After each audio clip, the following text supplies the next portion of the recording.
Les limites de la fortune. Lorsque certaines personnes accèdent à la richesse, elles perdent parfois de vue l'essentiel, la bonté et les sentiments des autres. Aveuglées par leur pouvoir, elles en oublient le mal qu'elles peuvent causer, persuadées que l'argent peut tout acheter. Mais elles se trompent lourdement. Mon histoire en est un exemple douloureux. Aujourd'hui, je vais vous raconter comment, après tant d'amour et de promesses, j'ai dû me résoudre à quitter mon mari, écrasé par son comportement. Une décision déchirante, mais inévitable. Je m'appelle April, et je viens d'une famille modeste. Depuis mon enfance, j'ai souvent ressenti une profonde frustration en voyant mes amies obtenir tout ce qu'elles désiraient, alors que moi, je devais me contenter de si peu. Mes parents, de simples salariés, se battaient pour joindre les deux bouts, et chaque fin de mois ressemblait à un parcours d'obstacles. Ils nous répétaient sans cesse de ne jamais gaspiller la nourriture, de chérir nos affaires pour qu'elles durent le plus longtemps possible. Chaque centime avait une importance cruciale pour nous. Après un bac pro, j'ai commencé à travailler, et c'est à ce moment-là que ma vie a pris un tournant inattendu. J'ai rencontré David. Dès le premier regard, ce fut un véritable coup de foudre. Il habitait temporairement dans notre ville pour le travail. Nous avons rapidement commencé à sortir ensemble, plongés dans cette bulle d'amour naissant. Mais David venait d'un tout autre univers. Sa famille, bien plus aisée que la mienne, n'avait jamais connu le manque. Chacun y menait une carrière prospère, grâce au commerce florissant de ses parents. David, en tant que courtier en bourse, était celui qui brillait le plus, gagnant bien sa vie et menant un train de vie que je n'avais jamais osé imaginer. Il connaissait ma réalité modeste, l'avait vue de près lorsqu'il était venu dîner chez nous. Malgré nos moyens limités et nos repas simples, David ne s'en souciait jamais. Pour lui, l'amour comptait plus que tout le reste. Mais ses parents voyaient les choses différemment. Pour eux, je n'étais qu'une fille sans envergure, indigne de leur fils. Je sentais leur mépris chaque fois que nous étions ensemble, comme si ma présence ternissait leur image parfaite. Pourtant, David restait ferme. Ce qui compte, c'est que nous nous aimions, me répétait-il.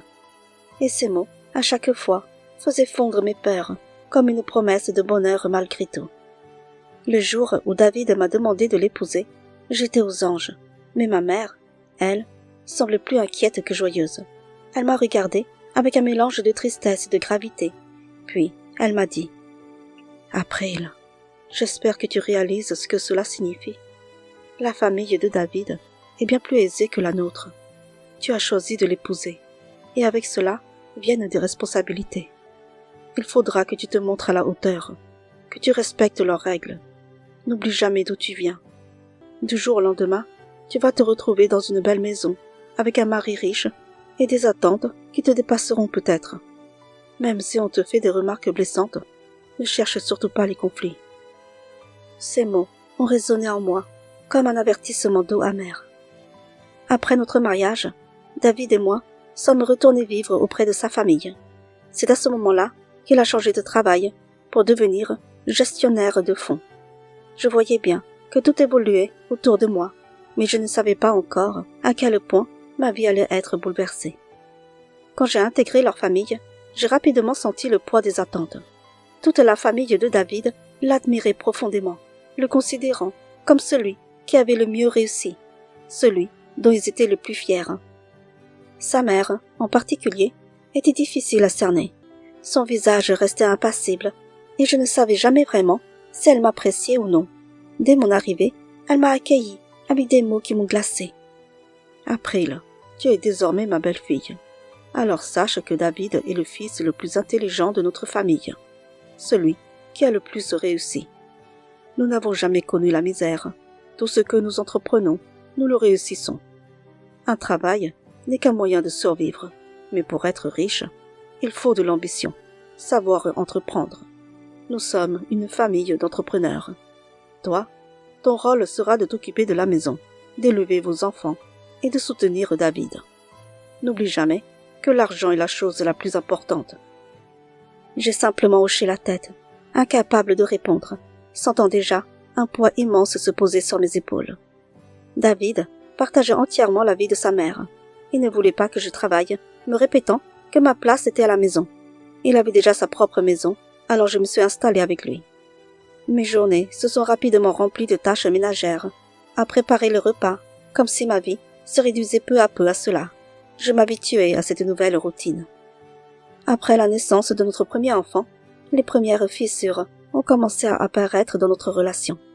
Les disputes devenaient de plus en plus fréquentes, et cela me rongeait. Le comportement de David me mettait souvent mal à l'aise, surtout en présence des autres. Incapable de garder cela pour moi, j'ai finalement décidé de lui en parler. David avait une fâcheuse tendance à se vanter, à se croire supérieur aux autres, et il n'hésitait pas à rabaisser ce qui, selon lui, menait une vie plus modeste. Cela me faisait honte, mais chaque fois que je lui demandais d'être plus respectueux, de ne pas se montrer aussi arrogant, nos discussions se transformaient en disputes.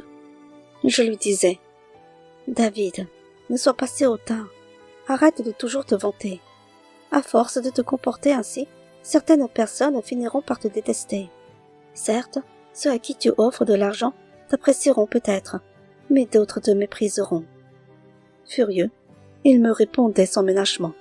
« Avant de me faire la leçon, regarde-toi. Qui ramène de l'argent pendant que tu restes à la maison? Alors contente-toi de t'occuper des enfants et laisse-moi gérer. Je sais ce que je fais. L'argent, c'est le pouvoir. Les gens que tu défends ne méritent pas mon respect. » Je tentais de lui faire comprendre. « David, je sais que l'argent est important, mais il ne fait pas tout. Même les plus riches du monde finissent par mourir un jour, et l'argent ne pourra rien y changer. Je suis ta femme, et je voudrais simplement que tu respectes un peu plus les gens. » Mais il me répondait avec mépris. « April, tu devrais t'estimer heureuse. Va voir les autres femmes qui n'ont pas un mari qui ramène autant d'argent que moi. Elles doivent travailler tous les jours. 100 000 € pour moi, ce n'est rien. Regarde-moi, à 30 ans, je suis déjà riche. Alors je parlerai comme je veux, parce que c'est l'argent qui donne le respect. Tu peux être aussi gentille que tu veux, mais si tu n'as pas d'argent, personne ne te respectera. » Ces disputes revenaient toujours au même point. L'argent, le pouvoir, le respect. J'étais profondément gênée par l'attitude de David. J'avais rêvé d'un mari qui réussissait dans la vie, mais aussi d'un homme respectueux et humble envers les autres. Malheureusement, ce n'était pas le cas de David. Mon rêve d'un mari aimant et bienveillant s'éloignait chaque jour un peu plus, remplacé par cette réalité qui me blessait profondément. Un jour, j'ai timidement proposé à David qu'on rende visite à mes parents. Depuis la naissance de notre enfant, je ne les avais pas revus et leur absence commençait à me peser. David m'a regardé avec un air détaché et il m'a rétorqué. « Tes parents sont trop pauvres. Si on va les voir, ils vont sûrement nous demander de l'argent. Est-ce que tu en as pour eux ?» Je me suis sentie prise au dépourvu et après un instant d'hésitation, j'ai murmuré. « Non, je n'en ai pas, parce que tu ne veux pas que je travaille. Tu m'as dit de rester à la maison pour m'occuper de notre fils. Mais toi, tu en as. Et puis, je ne pense pas que mes parents nous demanderont beaucoup. On pourra leur donner ce qu'on peut, non ?» David, sans la moindre empathie, m'a répondu d'une voix tranchante. « Mon argent, je l'ai gagné à la sueur de mon front. Si ta famille est pauvre, c'est de leur faute. Ils n'ont aucune ambition. Ce sont des feignants. Ton frère, tes parents, aucun d'eux ne sait comment gagner de l'argent. » Ces mots m'ont transpercé comme des lames. J'ai senti une larme silencieuse couler sur ma joue, et je n'ai rien osé dire.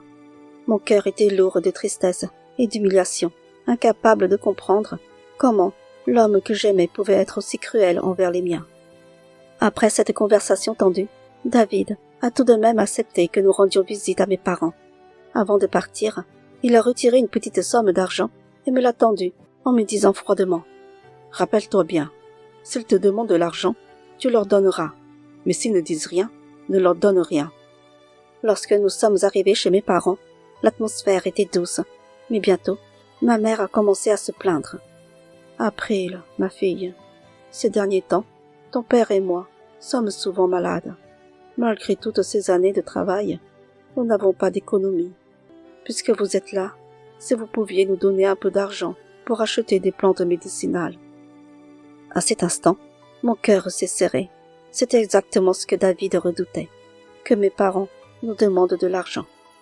J'ai ressenti un mélange de honte et de tristesse, mais je ne pouvais pas refuser à mes parents.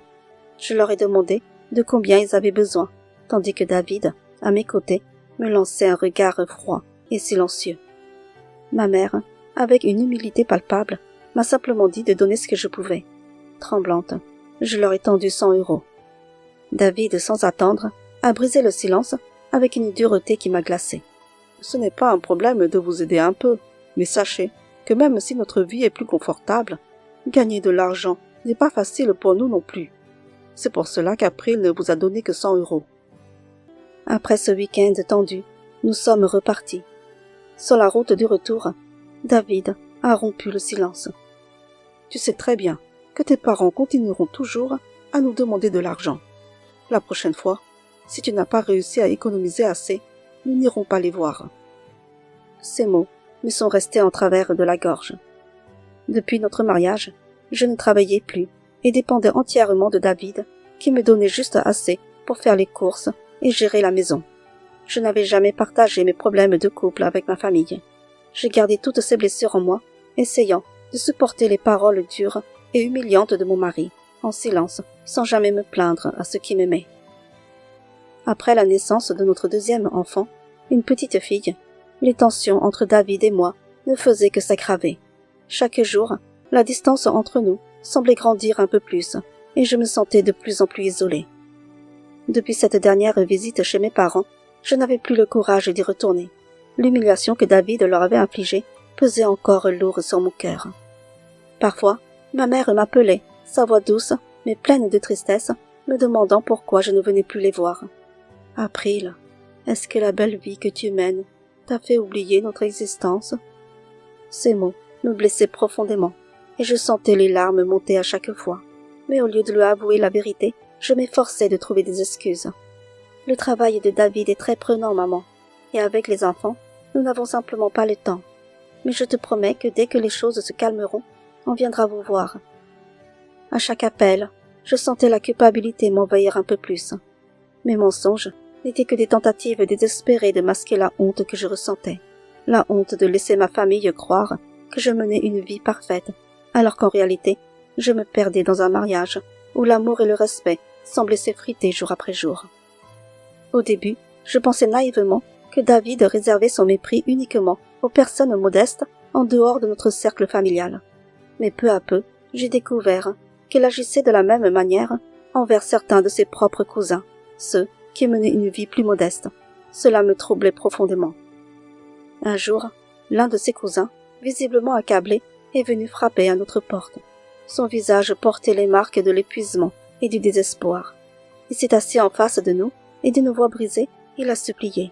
« David, April, je suis venu parce que ma femme est très malade.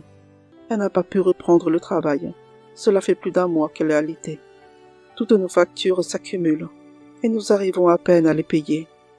Vous voyez, notre fils, qui est à l'université, nous a appelés en urgence. Il a besoin d'argent.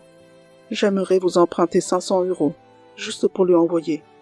Je vous les rembourserai dans les mois à venir, je vous le promets. » David, sans la moindre trace d'empathie, lui a rétorqué sèchement. « Comment se fait-il que vous n'ayez pas d'argent? Que faites-vous de ce que vous gagnez? Moi, je travaille dur pour chaque euro que je gagne. Alors, allez demander à quelqu'un d'autre, parce que nous n'avons rien à vous prêter. » Le visage du cousin s'assombrit aussitôt, son espoir s'éteignant sous le poids de cette réponse glaciale. Il se leva, prêt à partir, le cœur brisé. J'étais pétrifiée, remplie de honte et de douleur pour lui. Je savais que l'argent n'était pas un problème pour nous. David mentait. Ce cousin et sa femme avaient toujours été bienveillants avec notre famille. Je me souvenais de leurs efforts lors des repas familiaux, toujours là, pour aider, pour rendre service. Leur gentillesse et leur dévouement avaient une valeur infiniment plus grande que l'argent à mes yeux. Je ne comprenais pas comment David pouvait les traiter avec une telle indifférence, sans la moindre gratitude pour tout ce qu'ils avaient fait. Incapable de supporter cette injustice, j'ai pris mon courage de main et j'ai dit doucement « David, ce n'est que 500 €. Si tu n'en as pas sur toi, il me reste un peu d'argent. » David me lança un regard glacial, empli de mépris, et répondit froidement Si tu as de l'argent, alors prête-leur. Ils te rembourseront, pas moi. Le cœur lourd, je me suis levée et je suis allée chercher les 500 euros. Je les ai tendus au cousin, qui, après m'avoir remercié sincèrement, est reparti. Mon cœur se serra en le voyant s'éloigner. Après le départ de son cousin, David a explosé de colère. Son visage était rouge de rage et il m'a crié. « April, tu ne travailles pas. Tu n'as aucun argent. Tout l'argent que nous avons vient de moi. Comment as-tu pu m'humilier de la sorte en allant à l'encontre de mes paroles? Quand je dis qu'on n'a pas d'argent à prêter, c'est qu'on n'en a pas. Point final. Ces gens-là ne savent que mendier. Ils ne servent à rien. Ils ne m'ont jamais été utiles. Chaque fois que je vois leur numéro, je les ignore. Si tu veux tant aider les autres, alors aide ceux qui sont comme nous, ceux qui ont de l'argent. Eux, au moins, pourront te rendre l'appareil si un jour tu en as besoin. Ces pauvres-là ne t'aideront jamais. Même si j'avais des millions, je leur dirais toujours que je n'ai rien. Arrête d'être naïve, April, et commence à penser comme les riches. » Ces mots me transperçaient comme des lames. Comment pouvait-il parler ainsi, avec une telle froideur? Rassemblant mon courage, je lui ai rétorqué. « David, tu te trompes lourdement. Même les gens vraiment riches font encore des dons aux associations. Ne crois pas que tu es intouchable, simplement parce que tu as plus d'argent que les autres. Tu n'es pas aussi riche que tu le penses. Tu es simplement plus aisé que la moyenne et que ceux qui t'entourent. Ne sous-estime jamais ce que tu considères comme pauvre. Tu ne sais pas de quoi l'avenir est fait. L'argent, c'est bien, mais il ne te sauvera pas de tout. » Furieux, il me regarda avec des yeux pleins de reproches et lança. « Depuis notre mariage, tu ne m'as jamais soutenu. Tu as toujours été contre moi. C'est parce que tu viens d'une famille pauvre que tu penses comme ça. Tu dois commencer à penser comme une personne riche pour nous comprendre. Pour nous, ces gens pauvres n'ont aucune valeur. Les aider ne sert à rien. Il n'y a aucun retour. Par contre, en aidant un riche, il te le rendra au centuple. » Je restais figé, sidéré par la cruauté de ces paroles. Comment un homme que j'avais tant aimé pouvait-il être aussi dur et insensible? Ces mots me blessèrent profondément, marquant une nouvelle fissure dans notre relation. La soirée se transforma en une longue dispute, remplie de larmes et de rancœur. Le lendemain, sans prévenir, ma belle-mère est venue me voir. Je ne savais pas ce que David avait pu lui dire, mais son visage était fermé, et je sentais une tension dans l'air. Elle m'a regardé d'un air sévère et m'a dit « April, je n'aime pas avoir à te dire ça, mais écoute-moi bien. Depuis que tu es avec David, c'est lui qui ramène l'argent à la maison. Je veux juste te prévenir. En entrant dans notre famille, si tu continues à vouloir aider les pauvres au lieu de te comporter comme nous, David pourrait bien finir par ne plus vouloir de toi. Et si cela arrive, ne nous en veux pas. David prend toujours ses décisions seul. Nous n'avons pas notre mot à dire. Je te conseille de ne plus aller contre lui. Tu fais désormais partie d'une famille riche. Alors tu dois te comporter en conséquence. Sinon, un jour, David te mettra à la porte. » Je sentais ma gorge se serrer, mais je gardai mon calme et lui répondis doucement. « Je suis désolée si cela cause des tensions, mais je ne pense pas comme vous. Pour moi, les pauvres méritent autant de considération que les riches. » Elle n'a même pas laissé mes mots finir. Elle m'a coupé sèchement. « April, ça suffit. Cela ne sert à rien de discuter de ça. Dans notre famille, nous n'aimons pas perdre du temps dans des débats inutiles. Ce qui compte, c'est ce qui rapporte de l'argent, et c'est tout. » Je me suis tue. Les mots se sont figés dans ma bouche, et je n'ai plus rien dit. Son regard froid et distant ne me laissait aucun espace pour exprimer mes pensées. Elle se leva alors, et sans un mot de plus, tourna les talons pour rentrer chez elle. Quand la porte se referma derrière elle, je me suis sentie vide, comme si les murs de cette maison devenaient plus étouffants que jamais. Au fil des mois, j'en étais venue à un point de rupture avec David. Son comportement devenait de plus en plus insupportable à mes yeux. Chaque fois que nous étions invités par des amis ou des proches modestes, il trouvait toujours une excuse pour refuser, prétextant qu'il était trop occupé. En revanche, lorsqu'il s'agissait d'une invitation de ses amis riches, il ne manquait jamais l'occasion. Cela me blessait profondément, surtout que les personnes modestes, à qui il refusait toujours son aide, étaient souvent les premières à se présenter chez nous lors de nos réceptions pour prêter main forte, sans même que nous ayons à le leur demander. Mais quand il s'agissait de ses amis fortunés, il répondait toujours présent, prêt à tout pour les aider. Le jour où j'ai pris la décision de le quitter restera gravé dans ma mémoire. C'était lors d'une invitation particulière. L'un de ses amis, très aisé, venait de sortir de l'hôpital après une longue maladie. Sa famille organisait un grand repas pour fêter sa guérison, et David m'a demandé de préparer une enveloppe de 1 000 € en cadeau, ainsi qu'un dessert pour l'occasion. Je lui ai alors timidement dit « David, je pense que ce n'est pas nécessaire de donner autant. Ils sont bien plus riches que nous, ce n'est pas l'argent qui leur manque. » Et pour le dessert, sa femme a dit qu'ils avaient fait appel à un traiteur. Ils n'ont besoin de rien de plus. Il m'a regardé avec cet air condescendant qui me glaçait toujours et m'a répondu « Tu ne comprends vraiment rien, April. Ce sont des gens comme eux qu'il faut choyer, pas des pauvres. L'argent, c'est ce qui a le plus de valeur dans ce monde. Regarde tes parents. Ils t'ont emprunté 400 € il y a 1 an et ne t'ont toujours rien remboursé. Aider les pauvres ne nous apporte rien, alors que les riches nous permettent d'évoluer. » Je n'ai plus rien répondu. Au repas, David a offert 1 000 € à cet ami et 500 € à sa famille, avec un sourire radieux. Il était si respectueux, si attentionné avec eux. Le voir ainsi, si différent de l'homme froid et méprisant qu'il était avec ceux plus modestes, m'a brisé le cœur. De retour à la maison, quelque chose en moi s'est effondré. Je lui ai alors demandé, la voix tremblante. « David, pourquoi m'as-tu épousé, moi, une femme pauvre? Depuis notre mariage, tu m'as interdit de travailler, m'assurant que tu prendrais soin de nous deux. Mais j'ai l'impression que tu méprises ma famille, parce qu'elle est modeste. Et ce n'est pas juste eux, même tes propres cousins. Tu n'as aucune considération pour eux, parce qu'ils ne sont pas riches. » Sans aucune hésitation, il m'a rétorqué froidement. « Oui, c'est vrai, ces cousins ne sont pas différents de tes parents. Ils empruntent de l'argent, mais ne peuvent jamais le rembourser.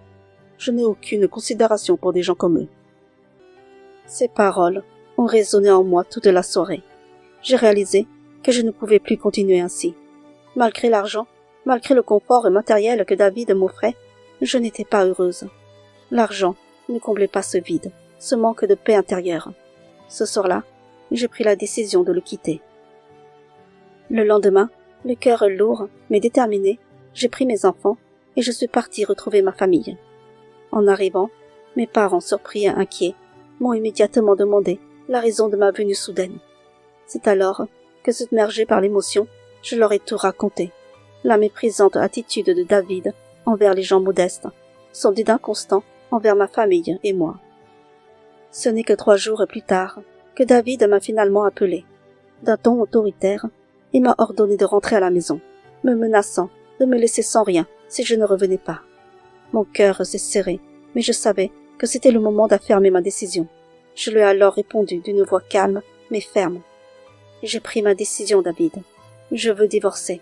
Je ne peux plus vivre comme ça. » David, plus enragé que jamais, répliqua qu'il ne voulait plus de moi et acceptait le divorce. À partir de ce moment, les démarches furent engagées. Concernant la garde des enfants, il fut décidé que mon fils resterait avec son père, tandis que ma fille viendrait vivre avec moi. Peu à peu, je reconstruisis ma vie. J'ai trouvé un travail, et malgré les épreuves, j'ai commencé à retrouver une forme de paix intérieure, loin de l'ombre oppressante de David et de ses exigences destructrices. Au fil des semaines, David rencontrait de nombreuses femmes, mais étrangement, il ne s'engageait avec aucune d'elles. Puis, un soir, il m'appela, sa voix teintée d'une certaine tristesse, et me demanda pardon. Selon lui, notre divorce n'était dû qu'à une simple divergence de point de vue. Après ces quelques mois de séparation, il avait réalisé combien cette situation faisait souffrir nos enfants. Il souhaitait que nous nous remettions ensemble pour leur bien et me promettait de changer. Je l'écoutais, mais mon cœur était ferme. Je lui ai répondu calmement que je ne reviendrais plus avec lui. Soudain, il perdit son calme et me lança avec amertume. « Si tu ne reviens pas avec moi, tu ne trouveras jamais personne d'aussi riche que moi. Ta vie sera misérable. » Sans me laisser déstabiliser, je lui ai répondu. « David, même si ma vie devait être modeste, cela ne me dérange pas. tant que je suis respectée et aimée. J'ai déjà fait l'expérience de vivre avec quelqu'un de riche, mais l'argent n'a pas réussi à me rendre heureuse. Il n'a pas pu me retenir, ce qui prouve que pour moi, l'essentiel est l'amour et le respect mutuel, et non l'argent. Furieux, il me menaça à nouveau de me priver de nos enfants, mais cette fois, ses paroles glissaient sur moi sans m'atteindre. David commença alors à multiplier ses efforts pour me reconquérir. Il venait m'attendre devant mon travail pour essayer de discuter, parfois me suivant discrètement. Mais ma décision était prise, je ne reviendrai jamais en arrière. Peu à peu, ces tentatives s'estompèrent, et avec le temps, il finit par disparaître de mon quotidien. Un soir, David m'appela, mais cette fois, sa voix était brisée, presque méconnaissable. Il me supplia de venir rendre visite à notre fils, m'expliquant qu'il me réclamait sans cesse, que je lui manquais terriblement. Je lui répondis calmement que les vacances approchaient et que je viendrais récupérer notre fils à ce moment-là. Mais David insistait, sa voix pleine d'une urgence que je ne comprenais pas encore. Non, il veut te voir maintenant, il te réclame. Après réflexion, et avec un certain malaise grandissant en moi, j'ai finalement décidé d'aller chercher mon fils pour le week-end. Lorsque je suis arrivée devant la maison, comme à mon habitude, je suis restée dans la voiture, appelant David pour lui dire que j'étais là et qu'il pouvait faire sortir le petit. Mais cette fois, sa réponse me surprit. Il n'est pas encore prêt. Tu devrais entrer. La porte est ouverte. Hésitante, je suis sortie de la voiture et suis entrée dans la maison. Le silence pesait lourd. Rien ne semblait avoir été préparé pour le départ de mon fils. J'ai trouvé le petit dans le salon, seul, jouant tranquillement. Confuse, je lui demandai « Où est ton papa ?» Avec son petit visage sérieux, mon fils, âgé de seulement 6 ans, m'a répondu « Papa est malade, il est dans la chambre. » Il m'a alors reconduit jusqu'à la pièce. Là, allongé sur le lit, j'ai trouvé David, visiblement affaibli, son corps amaigri, son teint pâle. Il paraissait si faible, si vulnérable, à des années-lumière de l'homme sûr de lui que j'avais connu. Lorsque David me vit entrer dans la chambre, son visage affaibli par la maladie s'éclaira d'une lueur d'émotion. Il me demanda de m'approcher, car il avait des choses importantes à me dire. En m'asseyant près de lui, il murmura d'une voix désespérée. « April, je vais peut-être mourir. Quand je ne serai plus là, prends soin de nos enfants, je t'en supplie. » Ces mots me frappèrent de plein fouet, et l'inquiétude me submergea. « Qu'est-ce que tu as, David ?» lui demandai-je, la gorge nouée. Il baissa les yeux avant de m'avouer. Depuis notre séparation, j'étais tellement déprimée. J'ai ressenti une grande fatigue, mais je détestais les médecins comme tu le sais, alors je n'osais pas consulter. Il y a quelques mois, j'ai fini par faire des examens, et c'est là que le verdict est tombé, un cancer avancé. Malgré les traitements, la maladie a progressé, et maintenant, je suis au stade 4. Je ne peux plus guérir. Il ne me reste que quelques mois à vivre. Les larmes me montèrent aux yeux, alors qu'il continuait, sa voix brisée par l'émotion. « April, tu avais raison. L'argent ne sauve personne. J'ai passé ma vie à croire qu'il pouvait tout m'acheter, mais aujourd'hui, je comprends que c'était une illusion. L'argent ne peut pas acheter la vie, ni la bienveillance des autres. » Il me regarda avec une profonde tristesse. « Tu te souviens de ce cousin à qui tu avais prêté 500 €? Ils ont fini par tout me rembourser, mais ils ont gardé de la rancœur, surtout après avoir entendu les critiques que j'avais faites dans leur dos. Quand j'ai appris pour mon cancer, j'ai découvert que la femme de ce cousin avait guéri de son cancer grâce à des plantes médicinales. Désespéré, je suis allé les voir, les suppliant de m'aider. J'étais prêt à payer n'importe quelle somme, mais ils ont refusé. Sais-tu ce qu'ils m'ont dit? Ils m'ont dit que mon argent ne pouvait pas acheter le nom de ces plantes, et ils m'ont fermé la porte au nez. Un profond silence s'installa entre nous. Je pris une grande inspiration avant de répondre. « David, je t'ai toujours dit qu'il fallait avoir de la considération pour tout le monde, même ceux qui sont plus modestes. Ils ne peuvent peut-être pas t'aider financièrement, mais mais ils peuvent t'aider autrement. Tu n'as jamais écouté. Tu n'as respecté que les riches. Et maintenant, où sont-ils? Ces gens riches que tu respectais tant, viennent-ils au moins te rendre visite?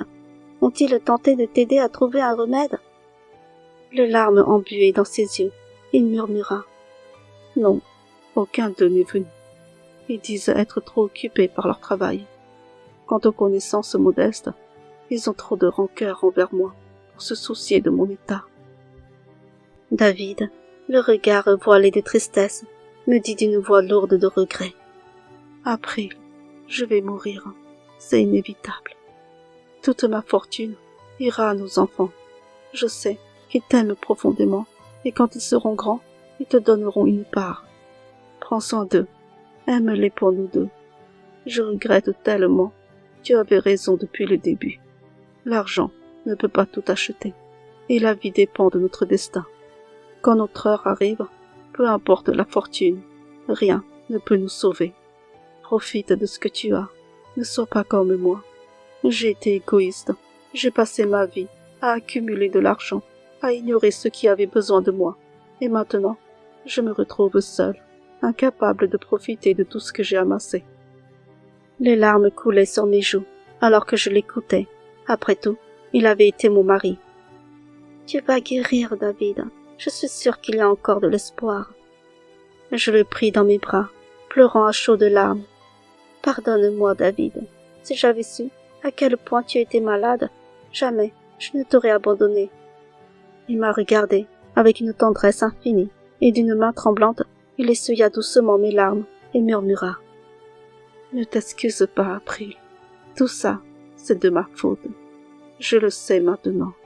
J'ai manqué de bonté, et c'est comme si Dieu m'avait puni, me privant du temps qui me restait pour profiter de ma vie et de ma fortune. April, je t'en prie, apprends à nos enfants la vraie valeur du cœur, la générosité, pour qu'ils ne commettent pas les mêmes erreurs que moi. Toute ma vie, j'ai été dans l'erreur, et je le regrette profondément. Ce jour-là, David m'a ouvert son cœur comme jamais auparavant. Il a confessé ses erreurs, ses regrets les plus profonds, et m'a demandé pardon pour tout ce qu'il m'avait fait subir. Touché par ses paroles, j'ai commencé à venir le voir chaque week-end, lui tenant compagnie dans ses derniers moments, essayant de lui apporter un peu de réconfort et d'apaisement. Quelques semaines plus tard, David est décédé. Aujourd'hui, mes deux enfants vivent à mes côtés, et même si David et moi avons traversé des épreuves difficiles, il me manque. Malgré nos différences, je n'ai jamais vraiment pu l'oublier. Parfois, je me surprends à me demander pourquoi des personnes comme lui croient que l'argent peut tout résoudre, sans réaliser que même avec toute la richesse du monde, nous sommes tous égaux face à la mort. La vie m'a appris une leçon essentielle. Les plus fortunés devraient apprendre la compassion, et les plus modestes ne devraient pas se laisser écraser par la tristesse. Nous n'avons qu'une seule vie, et à la fin, riches ou pauvres, nous terminons tous au même endroit.